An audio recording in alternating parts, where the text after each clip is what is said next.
ijambo jenoside nk'uko tubimenyereye tubizi dusanzwe tubisobanura ni ijambo ryahimbwe n'umunyamategeko Raphael Lemkin. uwo munyamategeko akaba ari umuyahudi wavukiye mu gihugu cya Polonye ariko aza no kuba mu bihugu bitandukanye by'i Burayi aba no muri Amerika. Noneho mu 1944 mu bushakashatsi yakoze nibwo yitegereje ibyari birimo kubera ku bayahudi, ariko na mbere yaho yari afite ibindi yagiye yitegereza. Noneho asanga ubwicanyi bwarimo gukorerwa abayahudi butandukanye n'ubundi bwicanyi bwagiye bubaho cyangwa se bwagendaga buvugwa cyane cyane mu mategeko. Kubera umunyamategeko, hari amategeko yahanaga ibyaha by'intambara, amategeko yahanaga ibyaha byibasira inyokomuntu, ariko akareba agasanga ibirimo kuba bitandukanye n'ibyo yagiye abona n'ibizwi mu mategeko. Niyo mpamvu yavuze ati iki kintu gishyashya koko gikwiriye kwitwa n'izina rishyashya. Bikurikije rero uko yakomeje kwitegereza, afata amagambo abiri, rimwe ry'ikigereki genos, mu by'ukuri rivuga inkomoko cyangwa se abantu bafitanye isano. Ni ijambo risanzwe tuzi, nta naho rihuriye kuko rwose ahubwo n'ibyo yaragiye kwita gusa nuko ni n'ijambo navuga ko rwose ari ijambo ryiza, ariko rigereka irindi ryari risa rihuye n'ibyari birimo kuvuga. Sedere bivuga kwica, noneho bivuga kwica abantu bafitanye isano. Iryo jambo ubwaryo ryaje gukura rigenda rigira ibisobanuro ndetse ryinjira mu rwego rw'amategeko, nibwo ryagiye mu masezerano mpuzamahanga yo guhana no gukumira icyaha cya jenoside. Reka ngaruke kuri Raphael Lemkin cyangwa Raphael Lemkin nk'uko nabikomojeho mbere. Raphael Lemkin avuka mu muryango w'abayahudi. Abayahudi bari baratatanye, bari mu bihugu bitandukanye by'i Burayi, ariko cyane mu Burayi bw'Uburasirazuba, Europe de l'Est.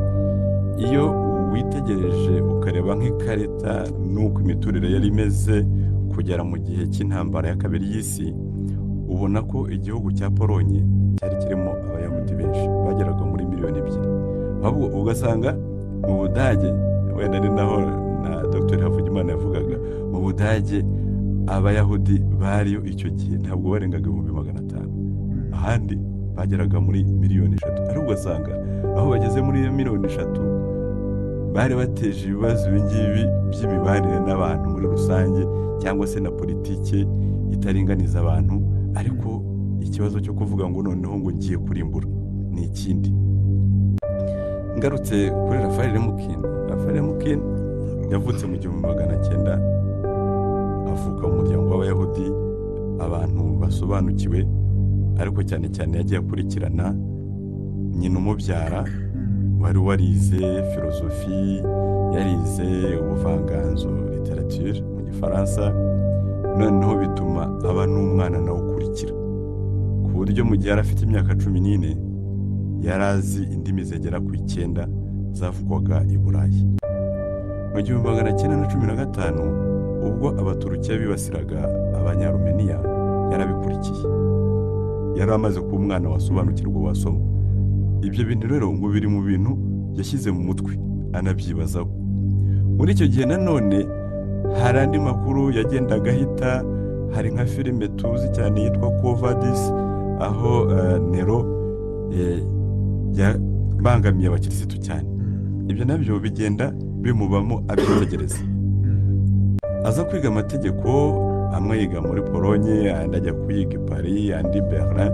Abantu b'i Burayi babaga bifite bashobora kwiga muri za universite zitandukanye kugira ngo agende agereranye. Aza rero kuba umushinjacyaha.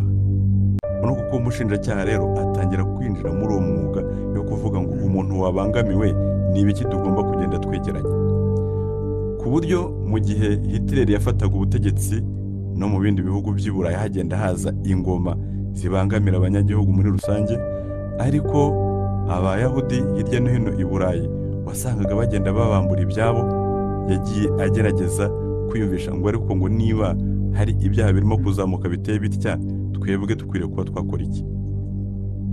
Intambara ya kabiri itangiye, ari mu bagerageje kurwanya Abadage bari bateye, ariko byari bikomeye kuko yari amaze igihe yigisha muri za universite zo muri Amerika, yakoresha uko ashoboye, aca muri za Lithuania, aca muri Suwede, abona uko yajya muri Amerika. Nibwo yabonye rero uko yagenda yigisha, akora no gutekereza, noneho ko birimo kuba, kugeza igihe rero azaniye rya jambo risohoka mu gitabo yanditse kivuga imitegekere y'i Burayi ku ngoma y'abiriwe bihugu bitatu, Ubudage, Ubutaliyani n'Ubuyapani.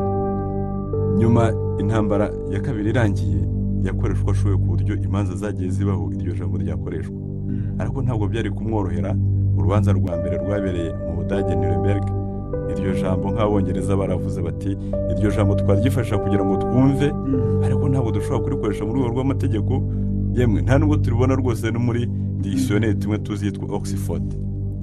Ariko aza gukomeza inzira, ajya hirya no hino, n'imirimo yari afite arayireka, aragenda ajya kwegera umuryango w'abibumbye wari utangiye kubaho kugira ngo agende abumvisha, akora inyandiko ngenderwaho izo twita draft, ajya gukora ibyo twita lobbying mu bihugu bitandukanye, ajya muri Amerika akavuga ati mwaranyakiriye, mwabaye igihugu cyanjye cya kabiri, mukoresha uko mushoboye kurya itegeko ryemerwa, noneho koko guhana bishoboke no gukumira iki cyaha bye kuzongera kubaho.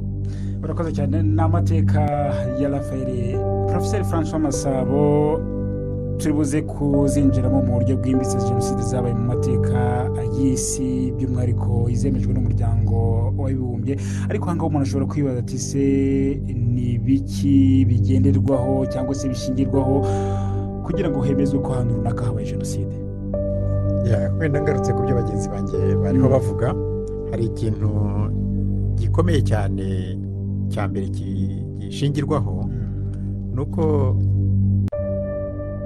ntabwo ari urwango rw'umuntu n'undi, kuko urwango n'umuntu n'undi ruba rufite impamvu.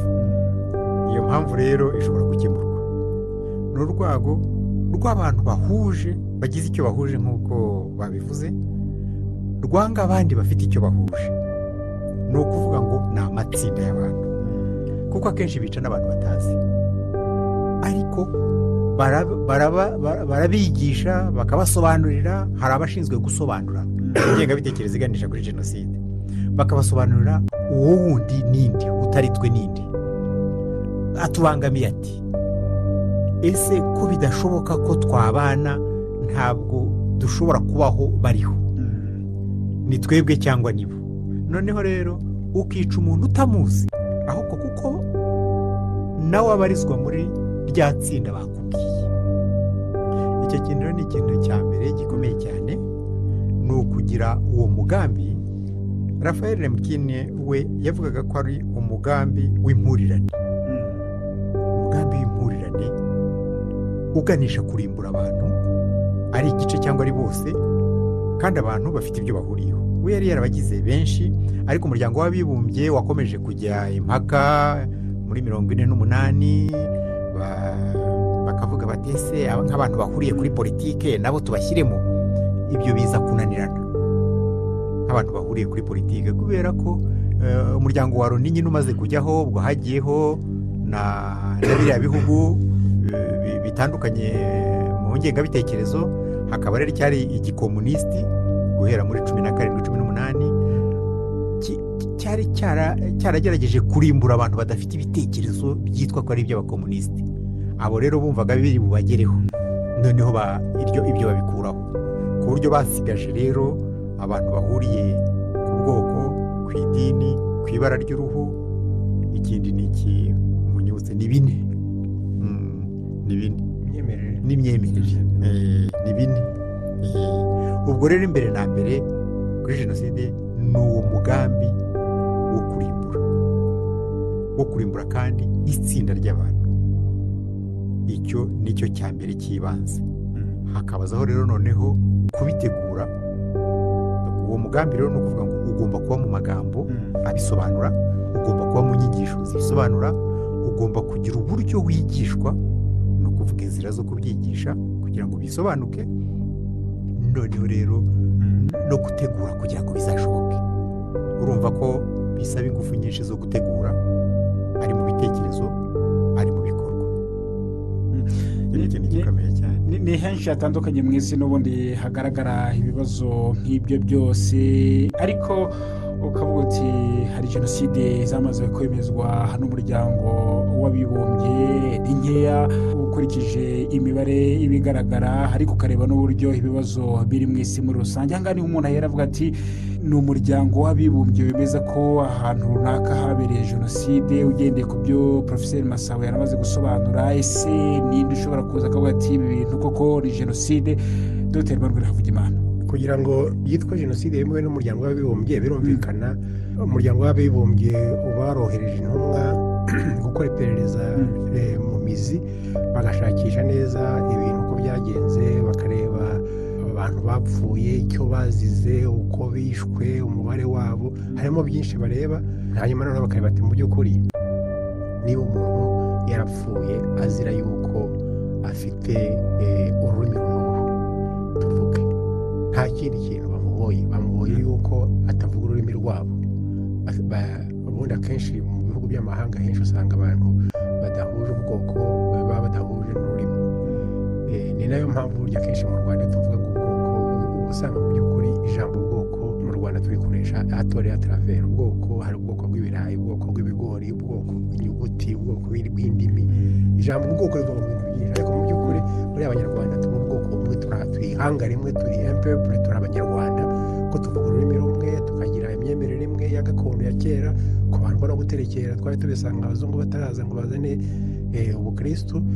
turaturanye, turabana mu gihugu hose. buriya mu by'ukuri twibwirira mu gihugu ko nta mwanya rifite mu mibereho y'abanyarwanda, nuko ariko ikinyarwanda giteye. noneho nagira ngo mvuge yuko umuryango w'abibumbye usanze impamvu zatumye abo bantu bapfa ziri muri bya bindi bine Profeseri Masabo yaramaze kuvuga, nibwo bagenda bakavuga bati koko aba bantu bapfuye ibyabaye mu gihugu iki n'iki ni jenoside. ku Rwanda habaye n'imisiyo yaje iyobowe n'umuprofeseri w'umuivoirien witwa Denisegi, Laurent Denisegi. aza hano mu Rwanda agiye gutanga raporo yo mu kwezi kwa gatanu kujya kurangira, nibwo yavuze ati mvuye mu Rwanda, nabonye ibyaho, naganiriye na benshi, nitegereje ibintu byabaye mu Rwanda, bihari ni jenoside. kuko mbere yaho hagati y'itariki 4 z'ukwezi kwa 4 ariyo twibuka ubu ngubu muri kino gihe, n'icyo gihe yabivugaga ibihugu by'ibihangange nka Leta Zunze Ubumwe za Amerika zari zarabujije abakozi babo gukoresha ijambo jenoside ku byabaga mu Rwanda. kubera yuko umuryango w'abibumbye umaze kwemeza jenoside yakorewe abayahudi muri 40 hagati mu ntambara ya kabiri y'isi yose, baravuze ngo never again, ngo plus jamais ça, ntibizasubira. bikavuga ngo ahantu hose bazumva hagiye kuba jenoside, umuryango w'abibumbye ugomba gutabara kugira ngo ujye guhagarika ibyo bintu. ibyo rero Bill Clinton ntabwo yabishakaga, kandi murabizi no muri Conseil de Sécurité Ubufaransa bugumamo impamvu permanent, nabwo bwari buzi biba mu Rwanda, ariko nibwo bashaka kwemera ko ari jenoside. u Rwanda rwari rurimo muri iyo minsi ba mpamvu no permanent rwarimo narwo ntari gufata pu. niyo mpamvu byabaye gutyo kugeza ubwo raporo y'uwo muprofeseri w'ivoirien igera muri Nations Unies ikavuga ko ibyahabaye mu Rwanda ni jenoside. nongere nsubire mbabwire ko jenoside si umubare w'abapfuye, ahubwo nicyo bazize. nicyo bazize, uburyo bapfuye, uko byateguwe, n'uko twavuze bibanziriza bigaragaza ko. kandi noneho jenoside ikorwa na leta, ikorwa n'abantu bafite inzego z'ubuyobozi bahagarariye kugira ngo ntihagire ukurikiranwa ngo yayikoze. nuko ugiye mbona jenoside zemewe kugeza ubu ngubu umuryango w'abibumbye ngira ngo nenye nizo muri icyo kinyejana cya 20. iya mbere ni iy'abayahudi, iya kabiri ni iy'abakamboje yabaye mu mwaka w'1975 kugeza mu 1979. iya gatatu yakorewe abamizirima bo muri cyahoze ari Yugoslavia ya Bosniak, yabaye muri ya ntambara ya Yugoslavia muri za 1994 na 5. iya kane ari nayo iheruka ni yakorewe abatutsi mu mwaka wa 1994. ni izo enye ubu ngubu abantu bavugaho rumwe zemerwa mu rwego mpuzamahanga. Hakaba rero indi n'ubungubu ikigirwaho impaka imaze imyaka 100 na jenoside ya Romania yakozwe mu mwaka w'1915, ariko imaze kwemererwa gusa n'ibihugu 29 ku isi birimo Ubufaransa, ariko ntawe ubasha kuzamura ijwi ngo avuge ngo jenoside ya Romania, kuko wawe kuri ibibazo n'abanyaturukiya ntibashaka umuntu uvuga ibyo bya jenoside ya Romania. Ni ikibazo ni ibintu très sensible kugira ngo igihugu gire icyo gifata gihagarara kiba kiyemeje guhangana n'abanyaturukiya. Dr. Philbert, hari icyo nashakaga kugira ngo nongereho, ugereranyije n'igihe ririya tegeko mpuzamahanga, iriya konvansiyo rihana rigakumira n'icyaha cya jenoside kubera muri 1948 ryaje gukoreshwa muri 1995. mu by'ukuri hagiyeho ruriya rukiko mpuzamahanga rwahannye ibyaha bya jenoside Arusha. Ugereranyije rwose kugira ngo ubyitegereze neza n'icyo gihe, kugira ngo rero bavuge ngo iyi jenoside, ibi byaha birimo gukorerwa abatutsi tubyite jenoside, abivuze neza. Hari umuprofeseri w'amategeko ukomoka Abidjan muri Cote d'Ivoire waje, ariko buriya yari yaraje no muri 1993 muri ya komisiyo none d'enquête nayo yaje mu Rwanda, ubwo anagaragaza ko irimo gukorwa ko ari ibikorwa bya jenoside, acte génocidaire. Ku buryo rero aje abireba yakurikije no kuba hari n'ibyo yarasanzwe anazi byari byarabanjirije igihe cya 1994 kugera muri 1990, kandi nanone afite n'amateka mu by'ukuri y'u Rwanda ku byerekeranye na jenoside yabereye Srebrenica muri Bosnia. Buriya hajemo ubushake bwa politiki. Buriya hari uburyo dushobora kwemeza jenoside mu rwego rw'amategeko. Nanakwibutsa ko kugira ngo iyo misiyo yari iyobowe n'umuprofeseri wo mu Ivoire byabaga byaraturutse kuri komisiyo y'umuryango w'abibumbye yerekeranye n'uburenganzira bw'ikiremwamuntu, ikabaha manda, baza bakabigaragaza bakabyereka Loni, noneho Loni nayo ikaza kwemeza. Akaba rero noneho n'ukuntu abanyamateka batekereza babireba bakavuga bati nubwo habaye imbogamizi y'amategeko, wenda tufate nk'ikibazo cyo muri Armenia, ariko biriya byabaye ni jenoside. Ibyo rero ubirebye ibyo bibanziriza yambanziriza, usanga ko ibyo muri Bosnia amahanga yaravuze atari ko ibintu by'ubwicanyi bibaho, cyane cyane ko abanyaburayi babonaga birimo kubabera mu marembo yabo. Batereka turebe nibura icyaha gishobora kuba cyana kihanukiriye, kugira ngo noneho bizane cya gice rwa ruhande rwerekeranye no gukumira, kuko hari urwego rwo guhana, ariko noneho bagira ngo bize no mu rwego rwo gukumira. Hari uburyo jenoside yakwitwa jenoside bikurikijwe n'ibyo by'amategeko n'iyo nzira yose, ariko mu gihe amategeko yahuye n'imbogamizi nk'icyo kibazo cyo muri Turukiya, n'abanyamateka n'abandi batekereza n'abasosiyologe bashobora kuvuga bati iyi ngiyi ni jenoside koko. Bisobanuye ko ziriya jenoside nye Dr. Emmanuel Havugimana asobanuye ari z'umuryango wagiye gukoraho ubushakashatsi, gukoraho iperereza ku buryo bigoranye kuba hari izindi zagombaga kwemerwa ukurikije imiterere y'isi ndetse n'ibibera hirya no hino mu isi. Hari intambara, hari ubwicanyi cyane. Profeseri Frank Masabo, kubera icyo umuryango wawe byose naho wahagaze? Erega no kugaruka no kuvuga kwemeza jenoside ko yabaye, hari inshingano baba bihaye, inshingano kandi zikomeye, zibasaba amafaranga, zibasaba gushyiraho uburyo, gushaka abantu bagaca imanza bigakurikiranwa, rwose ukabona ko hariho inzego, urwego rugiyeho rwo kugira ngo ibintu bikurikiranwe, kuko kugira ngo byemezwe ni inzira y'amategeko, no kugira ngo kandi iyo nzira y'amategeko hagomba koko kubahirizwa amategeko. Ni ukuvuga ngo ntabwo wareka ngo abantu bidegembye wamaze kwemeza ko ari jenoside.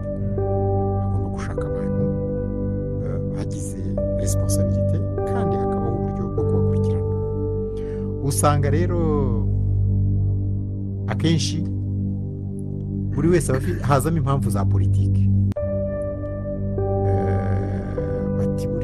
muri Ukraine bakavuga bati ibihe byo kwicisha abantu inzara ni Uburusiya bwabikoraga, ni ukubera ubukomunisiti, bakagira gutya bakasa n'ababiburizamo ugasanga ntibyumvikanye. Jenoside y'Abikireniye ukumva ntisohotse ntivugitse. Hakazamo rero n'ikindi kibazo kuko iziriya mpaka bagiye bashyiraho igisobanuro cya jenoside zaje kubyara ko bagarukiye ku bintu bike cyane, ariko kwica abantu kubera ko bahuje ibitekerezo bya politiki mu by'ukuri baba ari itsinda, ariko ibyo byavuyemo demoside, politiside. Hari ibintu byagiye bivamo, ariko kandi iyo ukurikiranye impaka zagiye ziba, kuko nka Lemkin ikintu yakoze ni ugukurikirana rwose akajya kuburanira ziriya ngingo kugira ngo itegeko rijyeho no kugira ngo risobanuke neza. Ariko hajemo imbaraga za politiki. Naho rero nyine umuryango mpuzamahanga ntabwo ari umuryango ureba amategeko gusa, ureba n'inyungu za politiki. Hakaba rero hari ibiburizwamo kubera inyungu za politiki. Ni ukuvuga ngo hari ibyo abashakashatsi bashobora gukora, ariko umushakashatsi utatumwe ibyo agezeho ni ibye n'abashobora kumwumva, ariko uwatumwe noneho raporo igahabwa koko ako gaciro kandi ikagezwa aho igomba kugera. Umuryango w'abibumbye mu kanama k'umutekano nibo bashobora kwemeza ko habaye jenoside. noneho twinjiremo imbere neza muri jenoside zabaye mu isi, ariko duhereye ku zemewe n'umuryango w'abibumbye. Profeseri Masabo, usobanura gute ubukana zakoranywe ukurikije ingaruka zayo? Umva ubundi no kugereranya za jenoside buriya hari ikintu kiruhanya cyane, kuko ntabwo wavuga ngo aba barababaye cyane kurusha aba ngaba, kuko icyaha cya jenoside ngira ngo tugomba kugifata nk'icyaha ndengakamere cy'umugambi mubisha wo kurimbura abantu. Ukumva ko rwose usuzuguye Imana, ukumva ko utabashaka mu gihugu, ukumva ko bagomba kuvaho ku isi, ukumva ko ariho ugira amahoro, niho imigambi yawe ishoboka, naho ubundi ntabwo bishoboka. Icyo ni cyo cya mbere mu by'ukuri cy'ingenzi abantu bakwiye kwitaho. Ikindi cya kabiri ni ukubaha buri jenoside yabaye ko ni ishyano riba ryaraguye, kandi kugira ngo jenoside koko ibeho hari uburyo bangiza abantu mu mitekerereze yabo mbere na mbere. Ugasanga umuntu aratekereza nabi yibwira ko gukora politiki ari ukurimbura. Umuntu aratekereza nabi yibwira ko kubaho kwe gushoboka ari uko abandi bavuyeho ubarimbuye ubamaze. Ibyo ni ugutekereza nabi, kandi ingengabitekerezo ya jenoside ikugeza aho ngaho. Ikindi cya kabiri ni ukuba mu ruhurirane rw'ibyaha. Jenoside yitegurwa ni uruhurirane rw'ibyaha byinshi. Ibyaha byo kuvangura abantu ni ibyaha by'ivangura, kandi ubundi kugira ngo abantu babeho babane hagomba kurwanywa ivangura, kuko kuvangura abantu bibi ntacyo utaheraho. Ugahera ku misatsi, ugahera ku maso, ugahera ku mano, ugahera ku ndeshyo, ugahera ku bintu. Mbese ushatse kuvangura abantu, ab'inzobe n'ab'ibikara, ushatse kuvangura abantu, impamvu zirahari. Ariko iyo utangiye kuvangura uba utangiye gukora nabi, kandi jenoside inyura aho ngaho, iravangura, iratoteza. Gutoteza ni icyaha. Gutoteza umuntu, guteza umuntu mu kazi, mu mibereho ye, aho atuye, ukamutoteza, ukumva ko ugomba guhaguruka uti ubu burenganzira ndabukwimye, kandi ntaho ajya kubariza. Ibyo jenoside ibigiramo muri uwo mugambi wayo. Reba rero iyo utangiye kugeraho urenganya abantu bishingiye abo bari bo, discrimination, stigmatisation tuyita mu kinyarwanda ngo ni ushyira mu kato, stigma, urwakato, guha abana akato. Noneho urageze aho noneho ubambura ubumuntu, kuko ubwo utangiye gutegura n'abazabica kugira ngo nabo bambura ubumuntu, ari abazica ubambura ubumuntu kugira ngo atazagira impuhwe na nkeya, ari n'uwicwa umwambura ubumuntu, kuko utangira kumuhimba udukoko ariko tubi tugomba bagomba gushira kuvaho. Ntabwo bashobora kubita intare, ntabwo bashobora kubita ingwe, oya ni inzoka, ni inzoka, ni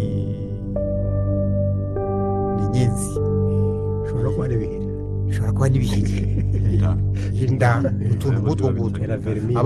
Abayahudi bo babitaga inda. Urumva ko rwose ni ukujya gushaka umuti ugashyira hose kugira ngo ugize Imana urandurane n'imizi. Ubwo rero ni igihe cyo kwica kiba cyageze, kwicurimbura umuntu utazi bakweretse gusa, kuko akenshi abica barabereka bati dore uwo kwica n'uyu, dore uwo kwica n'uyu, dore uwo kwica n'uyu. Akenshi ntibaba nabazi, ntibazi izina rye. Mu Rwanda niho habaye umwihariko, kuko hari abantu benshi bishwe n'abantu b'abaturanyi babazi. Ariko iyo urebye nk'abo mu Bayahudi, Abadage barabafataga bakabakura muri ibyo bihugu byose by'Uburayi bakabajyana ahantu hamwe kure, bazahasanga abapolisi bateguwe muri uwo murimo. Ugasanga rero barica abantu batazi, apfa kuba bamubonye ageze aho ngaho, hari abashinzwe kubafata no kubazana. Iyo bamugejeje aho ni uwo gupfa, ashobora no kwica muri umuntu watabizi. Bapfa kuba bamubwiye bati abo gupfa na ngabo, ntabwo yongera gutekereza, bamubuza gutekereza. Aho ngaho ko byaranze izi jenoside, duhere wenda kuri jenoside yakorewe abatutsi mu Rwanda mu 1994. Dr. Emmanuel Havugimana tubyinjemo mu buryo bwimbitse ibyaranze iyi jenoside. Ibimenyetso bigaragaza ko ni jenoside yagiye itegurwa buhoro kugira ngo ndunduro ya 1994. Duhereye muri 59, hari umwana wambajije ati impamvu muhera kuri 59 kandi ntibyapfuye kuza gusa. 59 ifite ikikomokaho, kandi koko nibyo buriya 59 yaje ifite ibyayibanjirije.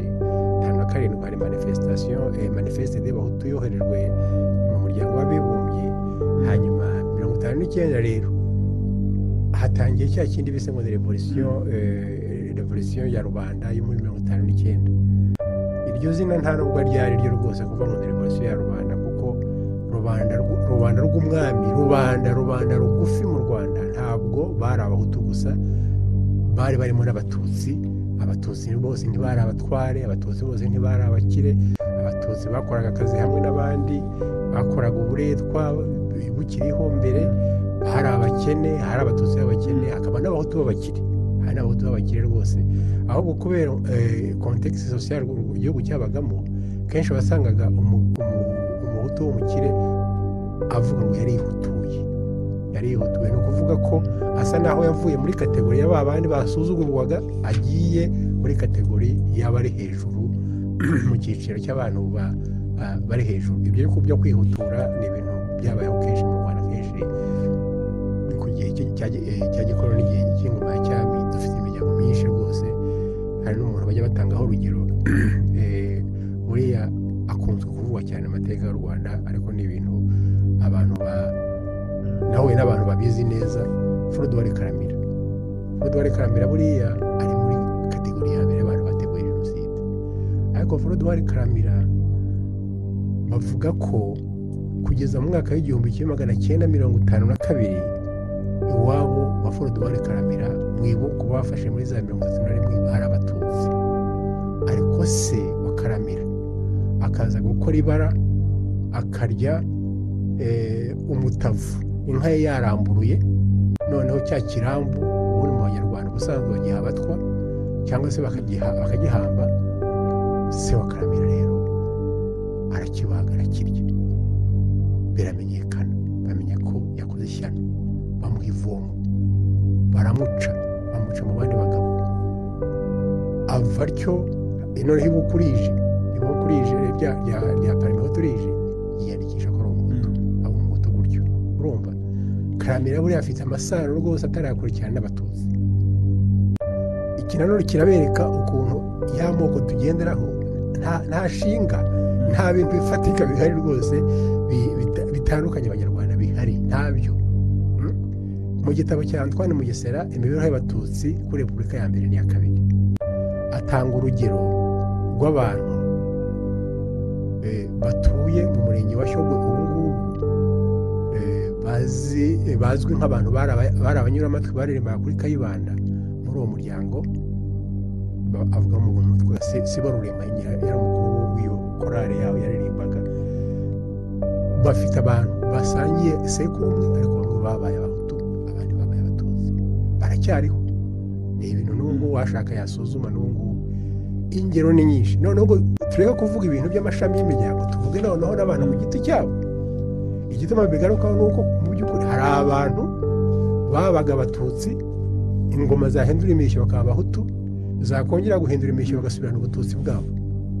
Si ngombwa kuvuga amazina aha ngaha, ariko bibaye ngombwa abantu babiganiriye, birahari rwose.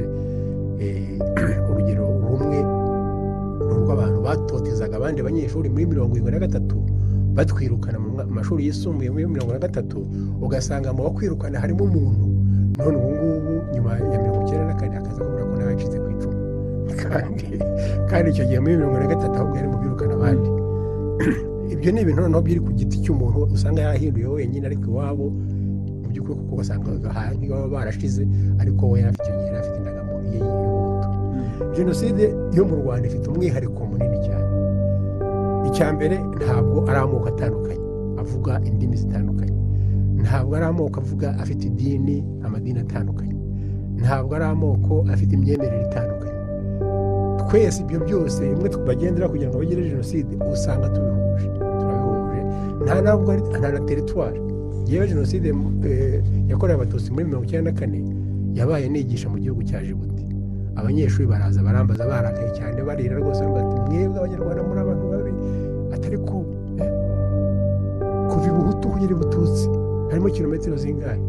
Ndaseka baturaseka kuko bari bazi yuko hariho teritwari y'abahutu na teritwari y'abatutsi. Abahutu n'abatutsi mu Rwanda baravanze hose, baratuye ahantu hose. Yego hari intara zimwe zabaga zirimo abatutsi benshi kurusha ahandi, nk'amajyepfo, ndashaka kuvuga mu cyahoze prefecture Butare, Gikongoro, Gitarama, izo kongeraho Bugesera kubera bahaciriwe muri 60.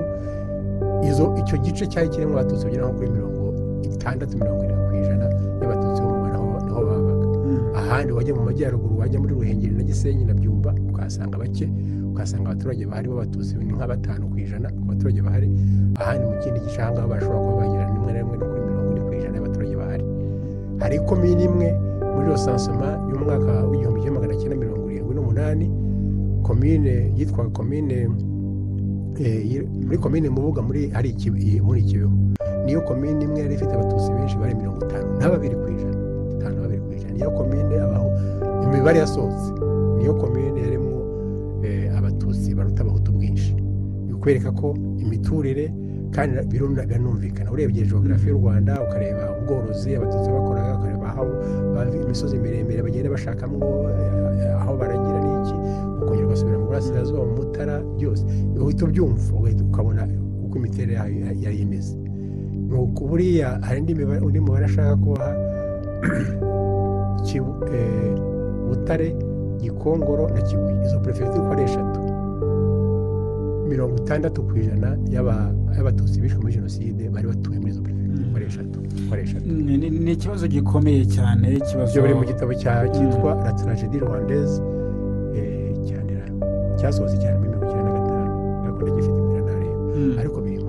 Turibuze kureba turebe n'ahandi mu isi muri jenoside zabaye, ariko kuri jenoside yakorewe abatutsi mu Rwanda, jenoside n'ubundi yakozwe n'abanyarwanda bayikorera abandi banyarwanda bavuga ururimi rumwe, basangiye umuco n'ibindi byahuzaga abanyarwanda guhera mu myaka yo hambere.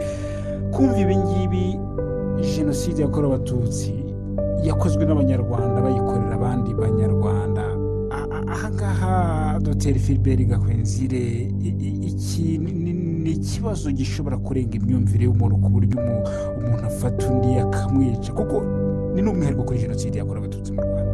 Iki ntabwo ari ikibazo kireza imyumvire y'umuntu.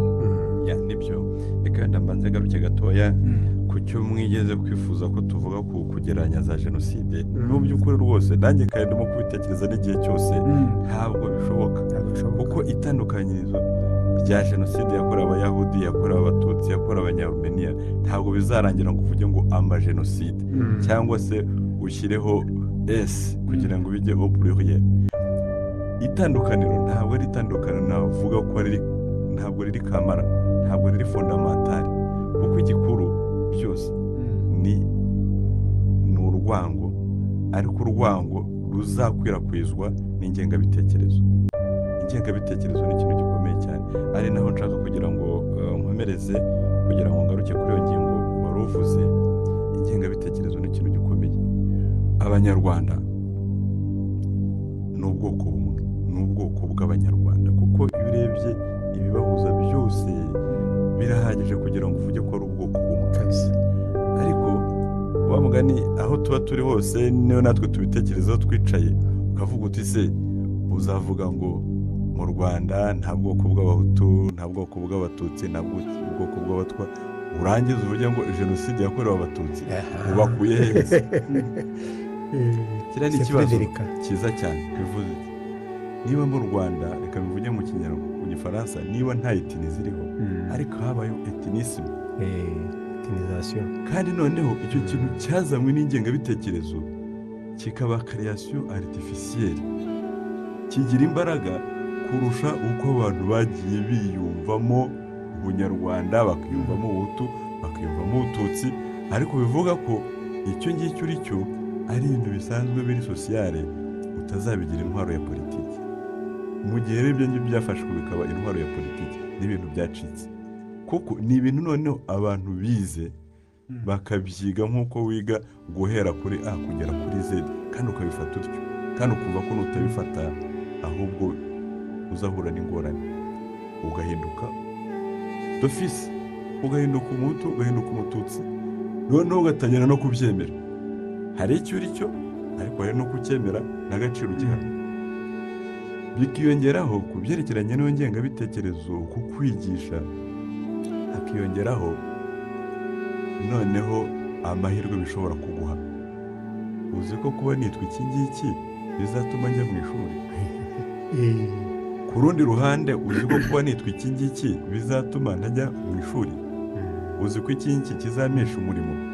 Ibintu byanatangiye na mbere ya 59 nibyo babazaga Professeur Emmanuel, kumva ko iyo etikete bayiguhaye ihita ikunyuza laisser passer ahantu hose, uyikomeraho kurusha bya bindi uvuga uti numvise ngo data sogokuru, uyikomeraho nta nubwo ushobora no kuyita, kubera izakunyuza ahakomeye, cyangwa se izahagutsinda. Utangire kwibaza, ibi ngibi ni amahirwe yanjye, ndabikomeraho, ibi ngibi burya bizanyicisha, nabyo bikakubabaza, ugasanga biri mu mutima wawe. Nkeka ko muri kiriya gihe kiringaniza, cyane cyane muri za 70-80, abana bageze mu myaka ya 7-8 byatumye abantu biyumvisha icyo bari cyo kurushaho. Umwana akabwira mugenzi ati wowe ntabwo uzajya kwiga. Kubera iki? Kera nabyumvise minisitiri runaka yaje iwacu avuga ko abana bazajya kwiga, noneho abana b'abatutsi ubu ngubu birakomeye. Ese burya koko ntabwo nshobora kuvuga ko atarazi ko ari umututsi, abenshi babaga babizi, ariko kubiha ako gaciro byabaga byiyongeyeho cyane. Ni ukuvuga ngo abahutu, abatutsi baba bariho ubu ngubu, baba batarabayeho, hari igihe babayeho. Bimwe biriya bajya bavuga ngo ijambo umuntu ararema bikaba. Ubu ngubu dushobora kwita ikintu kigahita cyitwa gutyo, kikagira agaciro, kandi ejo hashize kitari kiriho. Abanyapolitike barabyise, barabirema, babiha intumbero runaka bibaho. Ni nawe ari umwihariko, kubera ko icyo kintu cyabayeho ku buryo buri artificiel, bakabiha agaciro.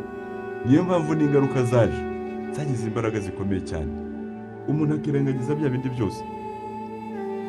Nigeze kuganira na Dr. Havugimana, ibyo nagiye ngera mu bushakashatsi, ugasanga umuntu ku bwa Rwabugiri ni umutware usanzwe w'umunyarwanda. Ababiligi baza bati dusanze ari ku butegetsi, dusanze ayobora Ubwanacyambwe, ni umututsi w'agatangaza. Bakajya batangira gukora lisiti y'ibigaragaza ko ari umututsi. Nyuma y'imyaka 15-20 b'ababiligi ubwabo bagatangira kuvuga ngo ariko ngo ni umututsi ufite inkomoko hehe mu Bahutu, bakabyandika.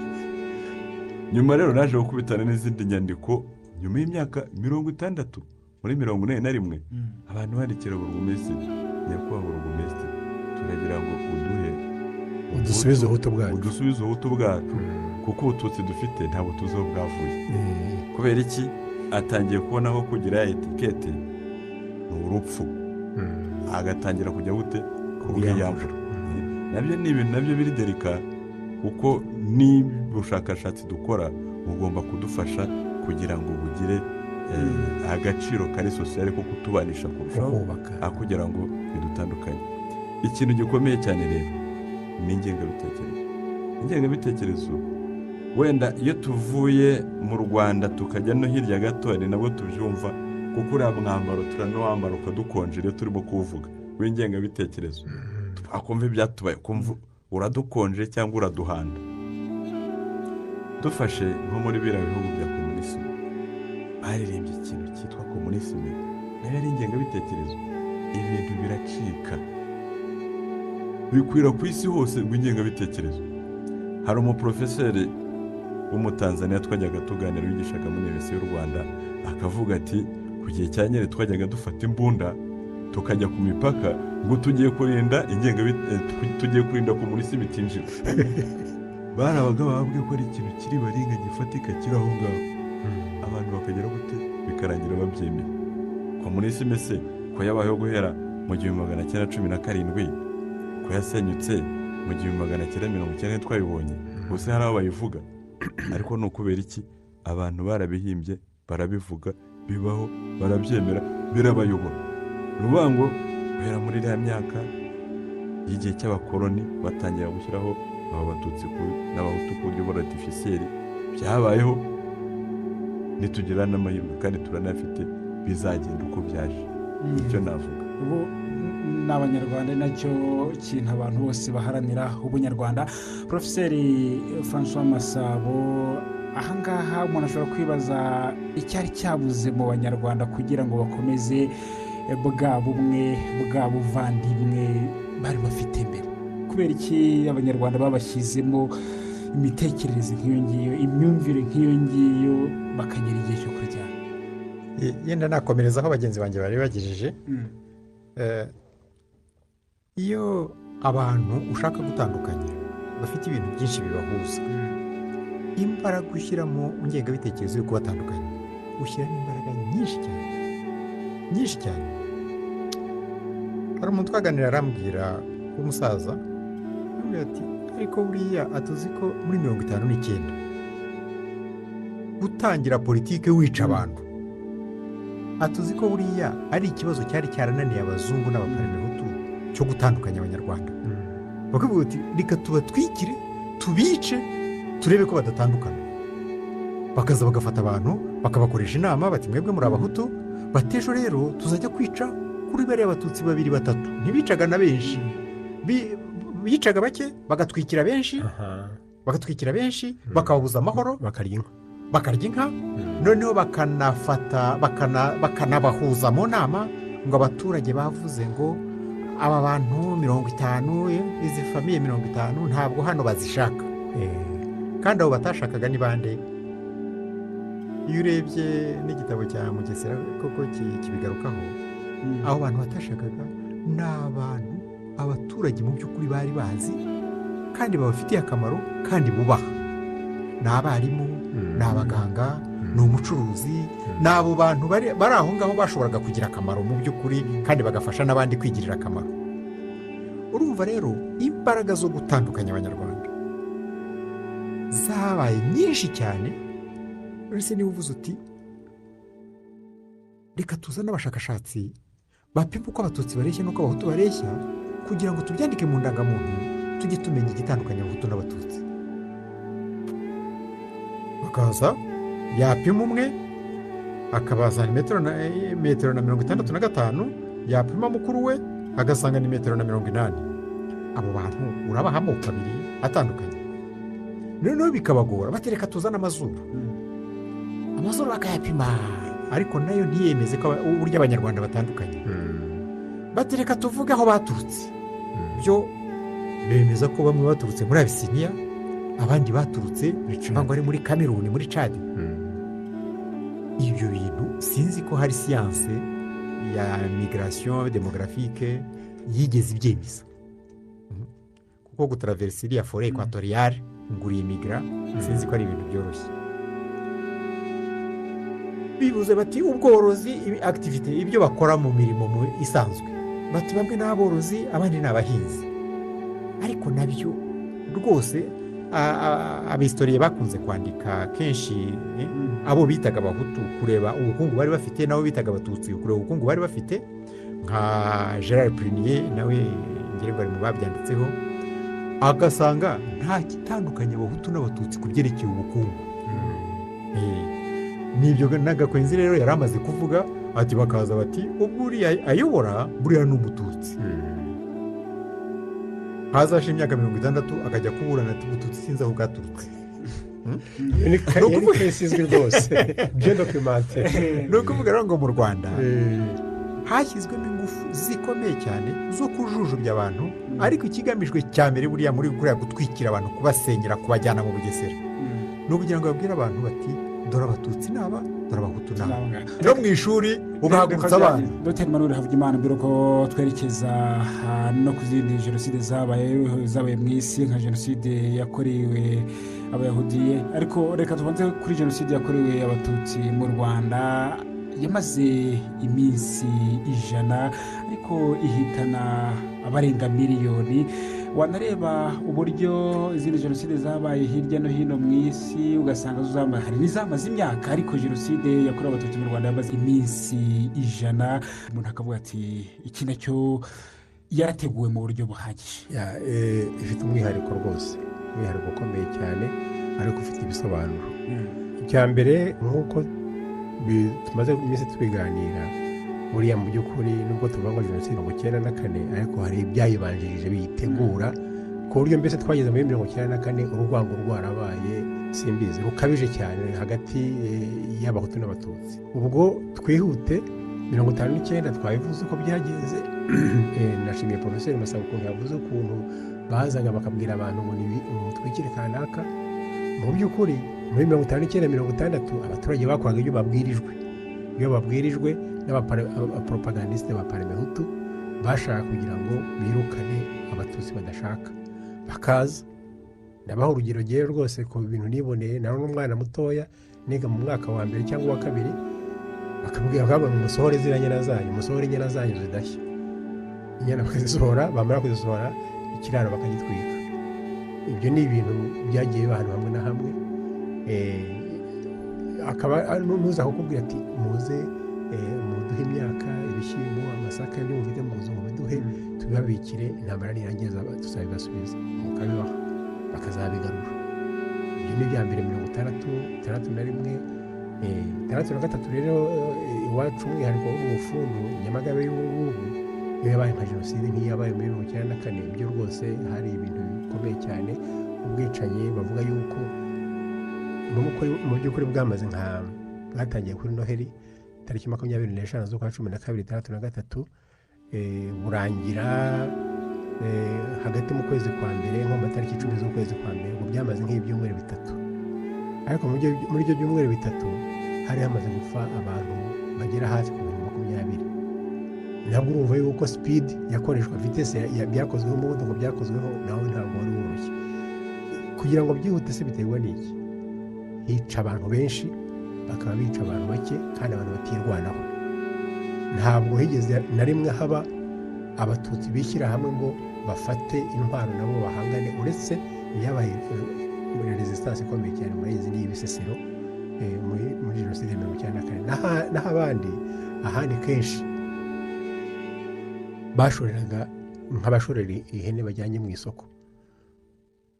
Iwacu uko byagenze 1963 babahamagaye ahantu hitwa mu Mamwari mu nama, barababwira ngo bajyanye mu nama y'umutekano.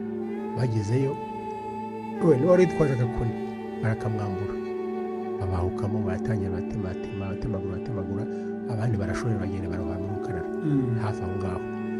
Noneho twihuse 1994 ruheze ku umwihariko wa 1994 ni iki? Nuko bari barigishije igihe kirekire kuva inkotanyi zatera mu kwezi kwa 10 muri 1990 bumvishije abaturage ko bagomba kwica ngo baticwa, ngo mugomba kwirwanaho nimutica abatutsi nibo bazabica. Hari n'abagiye babibwira abasirikare ngo ariko se ngo mujya kurwana n'inkotanyi mu Mutara, ngo mujya kurwana n'inkotanyi za Nyagatare, mu rwanda n'inkotanyi mu Birunga, muzisize aha ngaha. Bavuga abandi, bavuga abaturanyi baho ngaho badafite rwose n'aho bahuraye n'inkotanyi, batazi n'ibyazo, b'abahinzi borozi baturanye n'abandi aho ngaho, ariko kubera yuko bitwa abatutsi n'ababateye n'abari impunzi zahoze muri 59 z'abatutsi, bakabona yuko bafatanije, kandi kenshi nta n'ikintu rwose bari babiziho. Ariko abayobozi ba politike abigishaga urwo rwango bakababwira yuko kwa kanaka hari amasasu, kwa kanaka hari imbunda, bakajya kuzisaka bakazibura, ariko bakazisaka abana bishe. Donc intambara ya 1990, noneho jenoside ya 1990 ibaye, Habyarimana amaze gupfa, bahise bati ntimubona inkotanyi ziramwishe. Abaturage bose bahise bumva ko bagomba guhaguruka bagakora nk'abantu bagomba guhorera umubyeyi.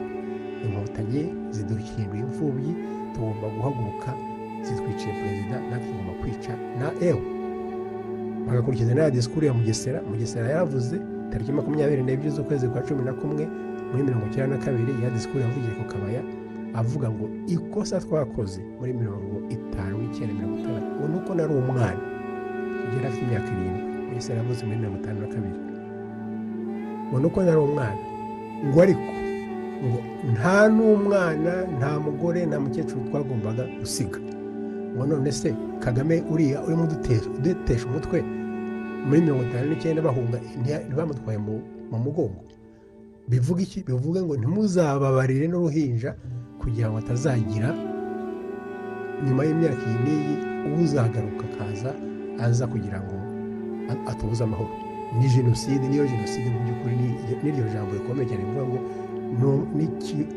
n'igitambambuga n'umukecuru kukuri n'umusazi ye mu kigo cy'indera aho bagiye kubica kandi ari abasazi bose, mugomba gusiga n'umwe. Urumva rero inyigisho ikomeye yatangwa muri za mitingi za MRND, ibikorwa bya sederi, interahamwe zigishijwe zakomokaga hose mu gihugu, imitwe yitwaje intwaro nk'iyari mu majyaruguru yitwaga ngo ni amahindure, yitwaga ngo turi hose, iri muri za Gisenyi na za Ruhengeri, abo bose nibo batumye byihuta cyane. Kandi noneho nanone ikindi leta yakoze, nk'iwacu hari abatutsi benshi, babarunze hamwe bababwira ko bagiye kubarira umutekano. Nguko uko abantu bahungiye i Murambi ryari ishuri tekinike ryubakwaga ritaruzura, bababwira yuko nibaguma ku mirenge yabo bazapfa, mugende mwese mujye i Murambi, tubaha abajandarume babarinda, niho muzabona amahoro. Naho no kugira ngo babahurize hamwe, babone uko babica bari kumwe, ntihagire n'umwe. Imodoka za komine zitunda abatutsi zibakura mu ngo zabo zibajyana i Murambi.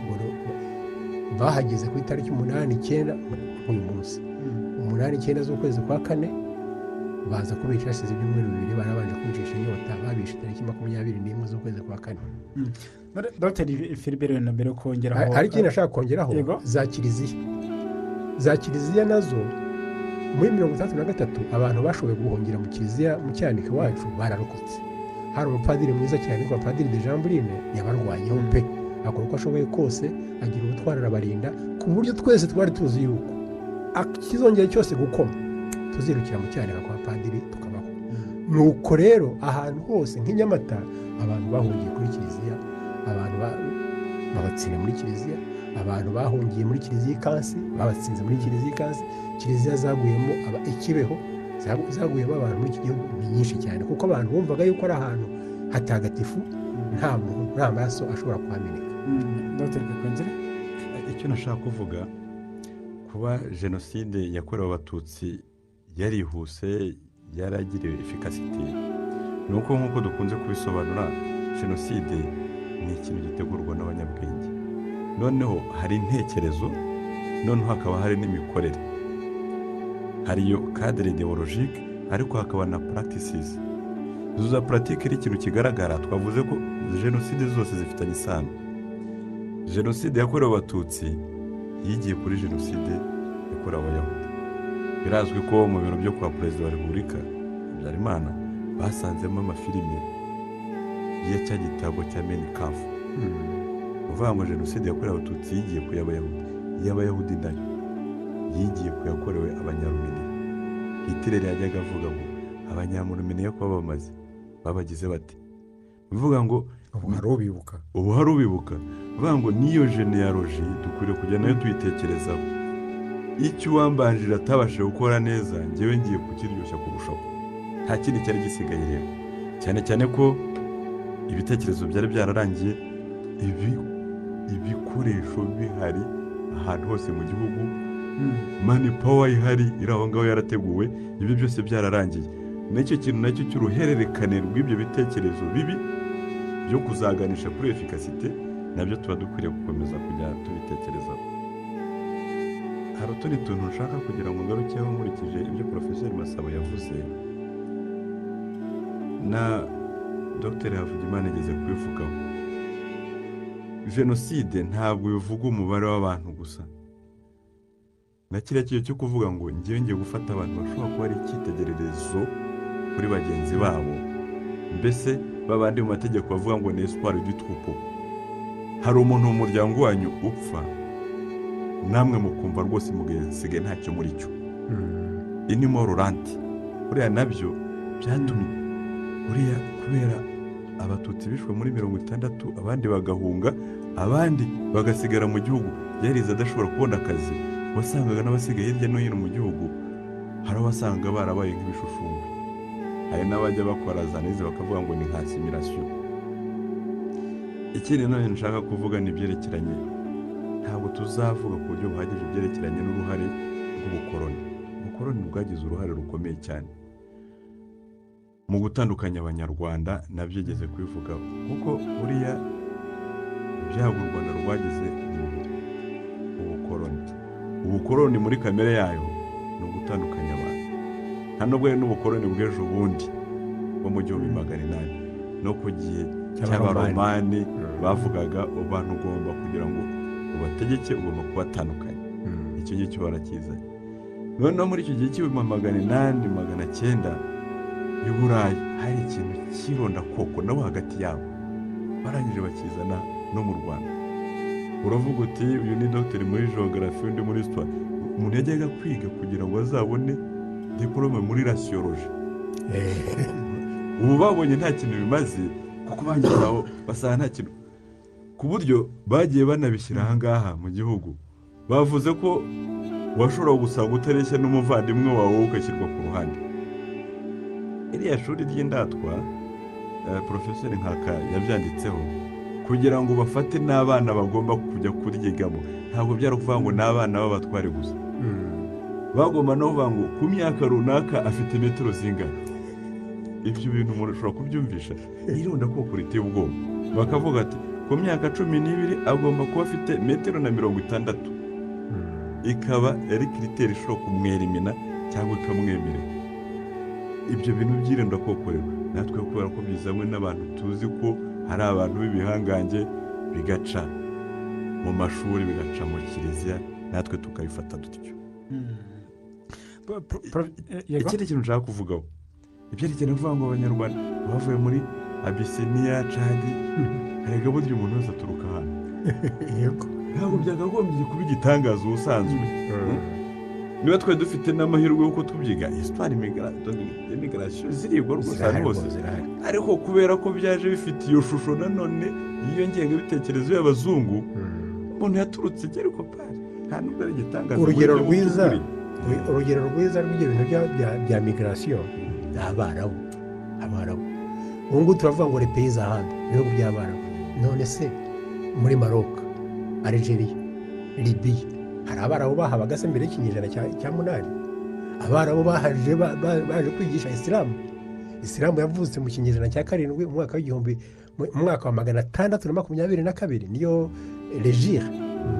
hanyuma rero gukwiza idini nibi byatumye baturuka muri Saudi Arabia baza bigisha, baza muri Egypte, bajya muri Libya, bajya muri Tunisia, bajya muri Maroc, bajya muri Algeria, hose none byabaye depeyi arabe ariko abaturage bakavukira abamere ni les berbere mujya mwumva abantu bita les berbere les morts abita les morts bo muri Mauritanie abo ni abantu bari bahasanzwe mbere ariko bari bake ku buryo abarabu baraje babana benshi none igihugu byabaye pays arabe njya nganira abantu nkababwira ariko hari igihe cyo kwa Habyarimana avuga ngo ndi umunyenduga ngo ndi umukiga ukurikiranye ukavuga uti so yavukiye he sogokuru yavukiye sokuru yavukiye he mu myaka itageze no mu ijana ushobora gusanga barabaye mu gihugu wasanga Habyarimana ahubwo yavuye i Bugande ariko kubera kubitsimbararaho ugasanga uravuga kandi nta n'imyaka igera no ku 10 cyangwa na 20 na sogokuru ntiyavukiye ugasanga ibintu byabaye igice nta gitangaza kirimo rwose